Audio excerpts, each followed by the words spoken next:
કિચનમાં આપનું સબનું હાર્દિક સ્વાગત છે। તો આજે આપણે કેરીની સિઝન છે, તો કાચી કેરીનો આપણે બાફલો બનાવવાના છે। તો એના માટે મેં તૈયાર કરી લીધું છે, 2 કલાક પહેલા બાફી લીધી છે કેરી। તો 2 કેરી છે, તમે જોઈ શકો છો 2 કેરી છે, એ એકદમ બાફી લેવાની, એકદમ આવી રીતે કુકરમાં બાફી લેવાની, 4-5 સીટીમાં જ દેવાની। હવે આપણે એને આવી રીતે બધું પલ્પ કાઢી લઈશું। એમને જ નીકળી જશે, બફાઈ ગઈ હશે ને એટલી સરસ, તો વાંધો નહીં આવે।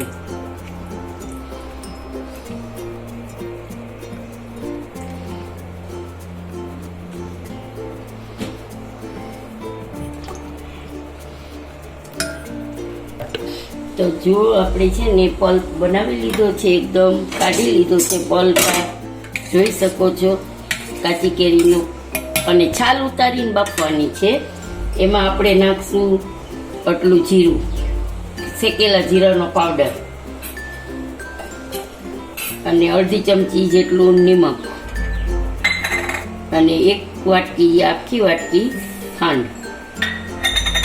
અને એવું લાગે તમને બહુ ખાટું લાગે ને તમને બહુ મીઠું પીવાનું હોય તો ખાંડ વધારી શકો છો। અને આમાં 1 ચપટી જેટલું જ કાળા મરીનો પાવડર લીધો છે, જોઈ શકો છો આટલો જ છે, તીખાસ જરાક માટે। અને આટલું સંચર લીધું છે આપણે, અને ફ્રેશ ફુદીનો લીધો છે, આપણા ગાર્ડનનો જ છે। તો એ બધું આપણે એમાં નાખી દઈશું તો એનો સ્વાદ સરસ આવશે। આ બધું મિક્સ કરી પછી આપણે એને ગ્રાઇન્ડરમાં ફેરવી લઈશું।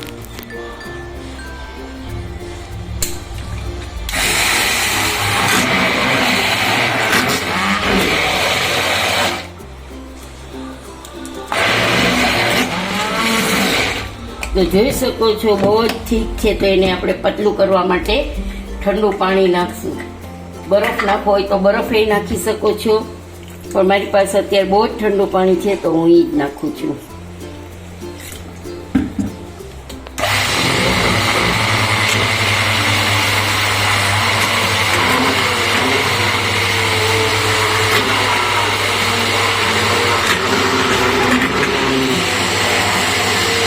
તો જોઈ શકો છો કે આપણું કાચી કેરીનો બાફલો તૈયાર છે। તો આટલું પતલું રાખવાનું છે આપણે, અને એમાં આપણે 1 વાટકી ખાંડ નાખી ને તો પાછી ખાટું લાગતું હતું, તો મેં પાછી અડધી વાટકી બીજી ખાંડ નાખી છે, એટલે 1.5 વાટકી જેટલું ખાંડની જરૂર પડી છે આમાં। કેરી ખાટી કેવી છે એ પ્રમાણે આમાં આધાર રાખે છે। તો જોઈ શકો છો ફુદીનાના પત્તા આવે છે તો સરસ લાગે છે, ને એકદમ